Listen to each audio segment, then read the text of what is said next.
Hello everyone, welcome back to our Spring Boot series.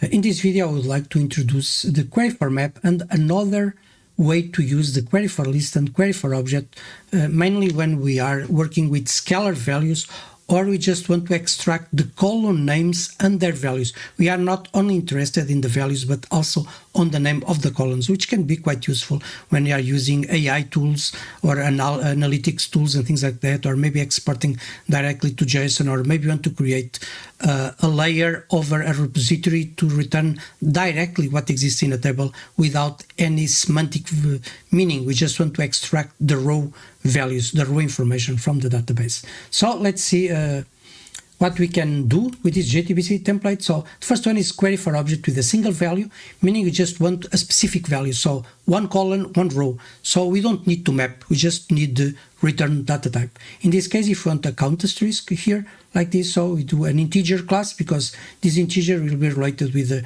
number returned by this count. So the value that, or the data type that we have here should be the same data type that we have as a return, because if you look into the documentation you can see the queryForObject contains an overloading method with a generic data type, like the data type here. It's the same as a return data type. It's a very useful use case when you want to get total number of records or fetch a specific column from a row with a unique constraint. For instance, the max price of a specific category of products, something like that. So you want a specific value, so you will return a value in one row and one column. So that's what the use case to use this single value. It's quite common to use it for count, for sum, average, and things like that. Now another one, it's one that you already saw in a previous video, it's queryForObject, but now with a multiple column. So we don't have one specific value.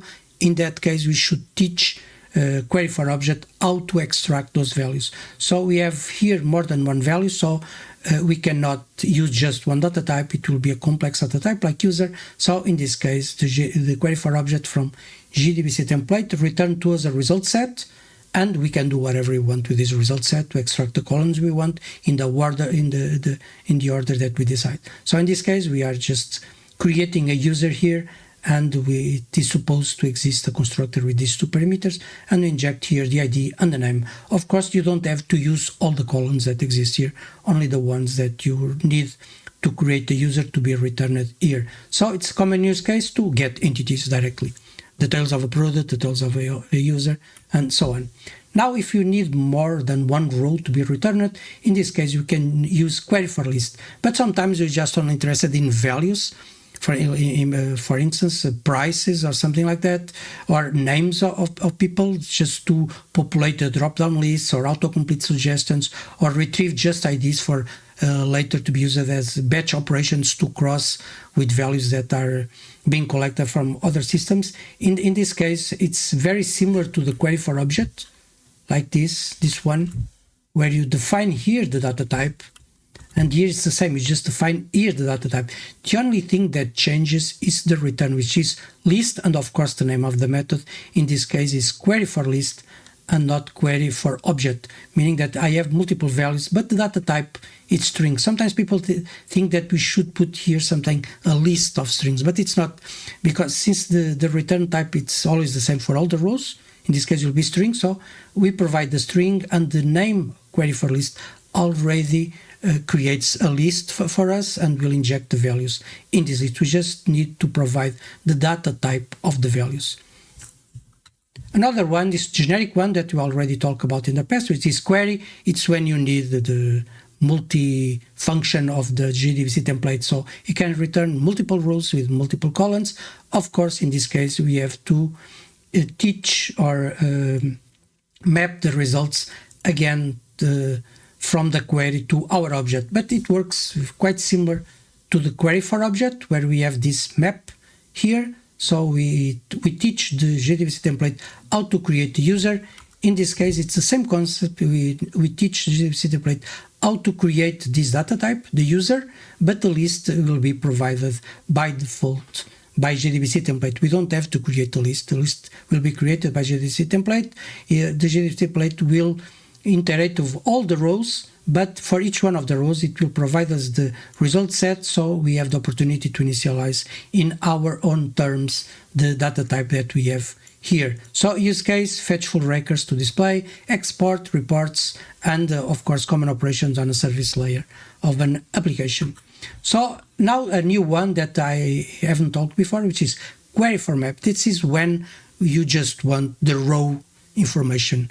You don't care if it's a user or a country or a product. You just need the name of the column and the values. It's quite useful when you create charts, or maybe you want to expose your table in a REST controller and you don't care about what the meaning of the column. You just want to provide the columns and the values, and another system will take them, and that system would know what to do with those values. So in this case, you can use the queryForMap, and the queryForMap uses the same logic as the other queries. In JdbcTemplate, you provide the query and the parameter, but now the results here, it will be just one line. queryForMap works like a queryForObject, but rather than returning an object, it returns a map.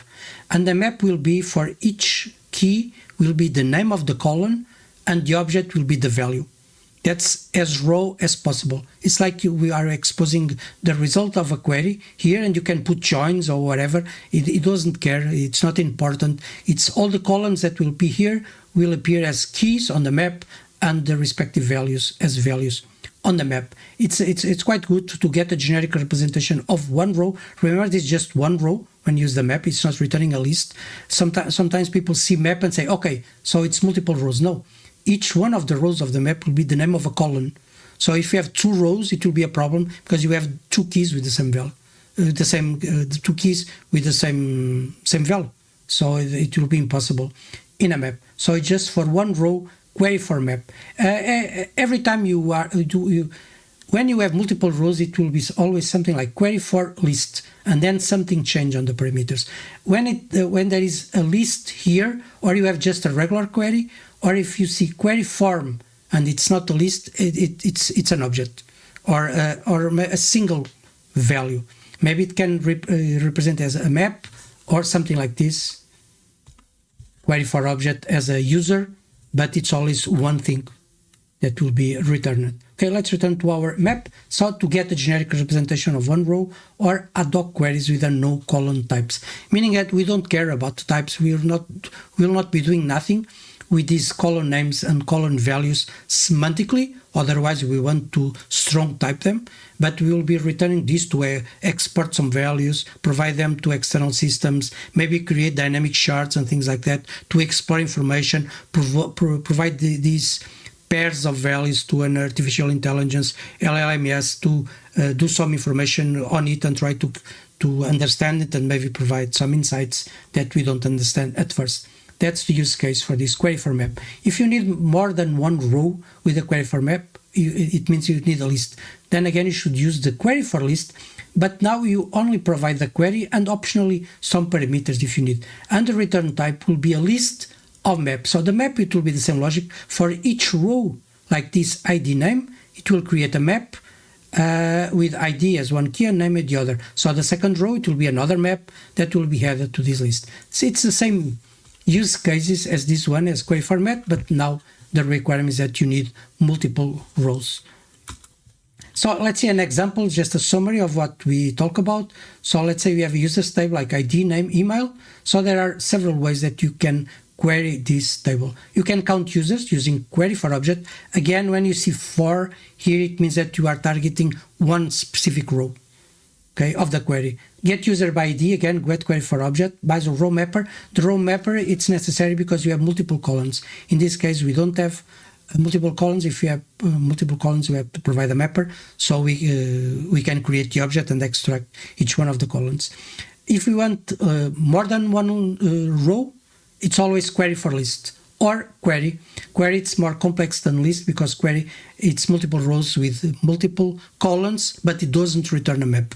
That's the only difference. If you want to return a map, we should use the queryForList.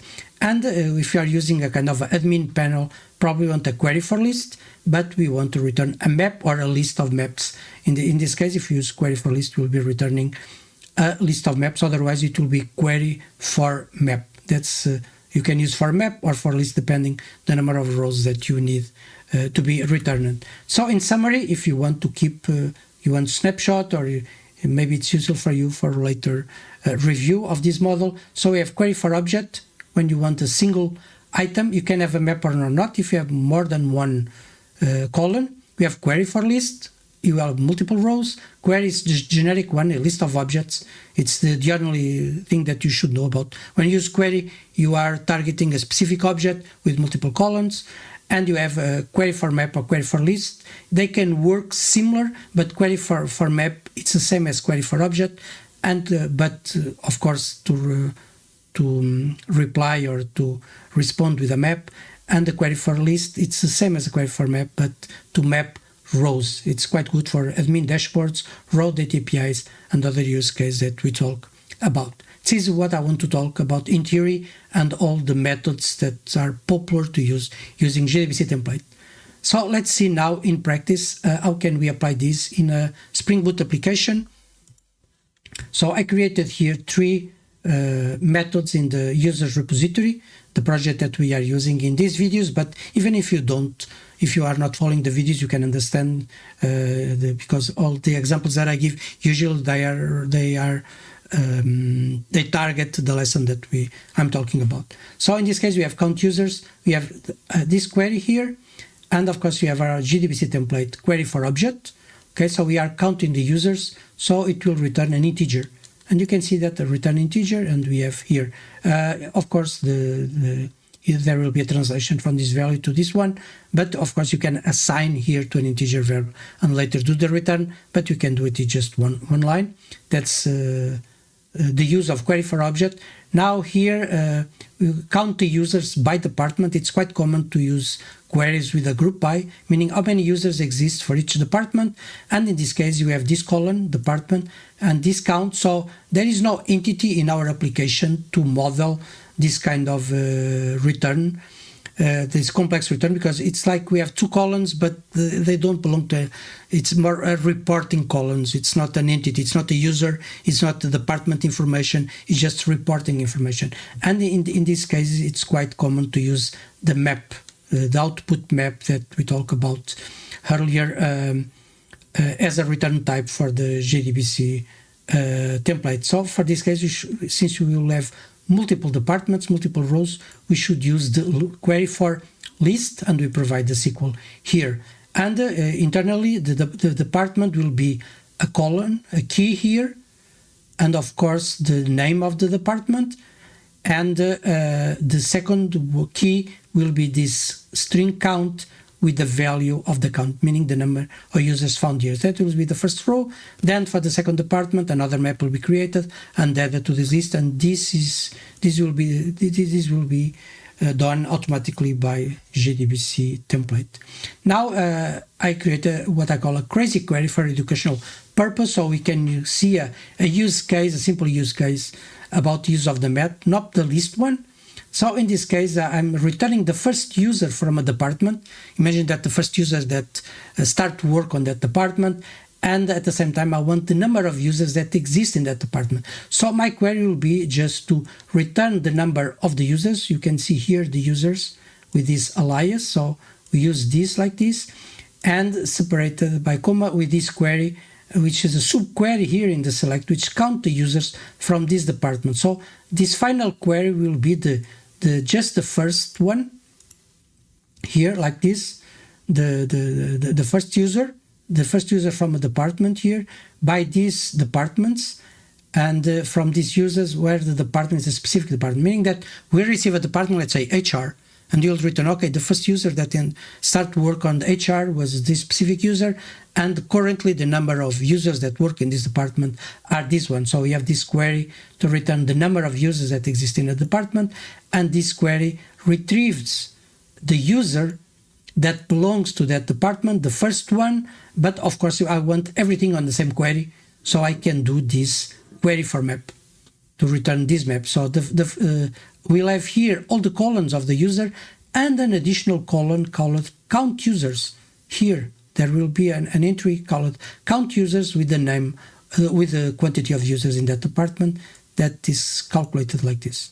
So if you look into the query, it's more simple than probably I have explained it. But at the end of the day, we are using a named parameter JDBC template because we have this parameter department in two places. And this is one of the advantages of using the named parameter JDBC template over the JDBC template, because since it's a named parameter, I just have to provide one time, which is here, the parameter, okay? And it will be set in two places because the name it's the same. If you were using just question marks, you have to provide like if it were two different parameters, but it's the same. The department here is the same as department here. So the only thing that we should do is to provide one time the value of this department to be used as a filter or a where clause for the rows in this query. Okay, I already talked too much about this. Let's see this in practice. So the application is running. I will just put here Postman. I created a REST controller, by the way, here for this method, create users count, just calls the count users. It's a user service that calls the method that you created in the repository. And count by department, again, I'm just returning what is being returned by the repository, by these methods that we saw here. And again, just count users of the department. And the other one, it's here. Okay, which is to return a map, which is the information about the department, but it includes the number of users that exist in this department. Those are three REST controller methods that represent these three methods that we are using to perform these queries on the database. So let's see this on the Postman. So the first one, first let's check how many users do we have. So we have these users, just a regular query, we have 7 users, and you can see on the users here the department IT, for instance, HR, 2, sales, we have 3 on sales. Okay, so let's count first. How many users do we have? So users count, and you can see return 7. It's the number of users that we saw here. Now let's see by department. Let's run department, it's IT. You can see that we see here the user.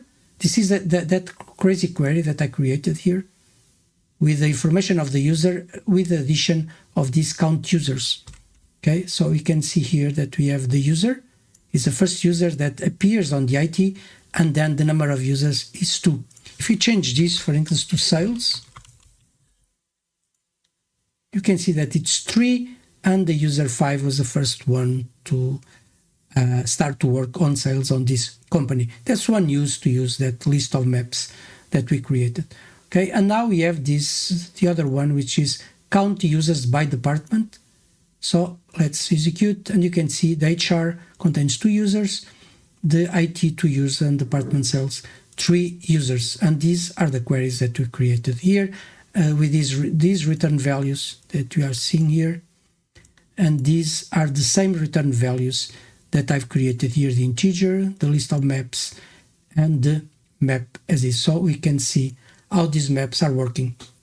So this is what I wanted to show to you about the JDBC template and other ways to query database that can really be useful in other scenarios, because sometimes you just think about the queryForObject, queryForList, and use classes, and we think that's it. So we develop all of our application constrained to this way of thinking. And then someone like me, for instance, appears and show you, now you have maps, you can create generic outputs, and you can even create complex outputs and complex queries and return as a map that it's quite easy to map to a JSON, because I didn't create the JSON, it's out of the box. So the only thing that was done was just to return it.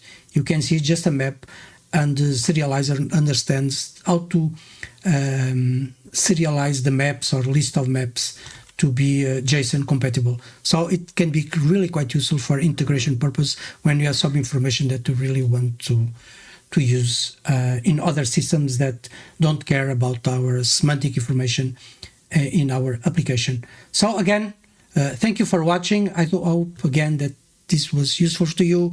Please provide comments, share with your friends, ask for something that you want to learn about Spring Boot. I'm taking an incremental approach on the knowledge. Now I'm on JDBC, then probably I will switch to something like beans, to go deeper on beans. Then I'll return probably to Hibernate, MVC in the future with web pages and things like that. So I'll start to increment. But of course, if sometimes you decide, okay, I have a requirement in my company, maybe you say you can help me. Can you create a video and in advance and show me how this works so I can be better at my work? Sure. Send some comments and I will try to fit in my agenda and in my queuing list for these videos. So thank you for watching, and I hope to see you in my next video.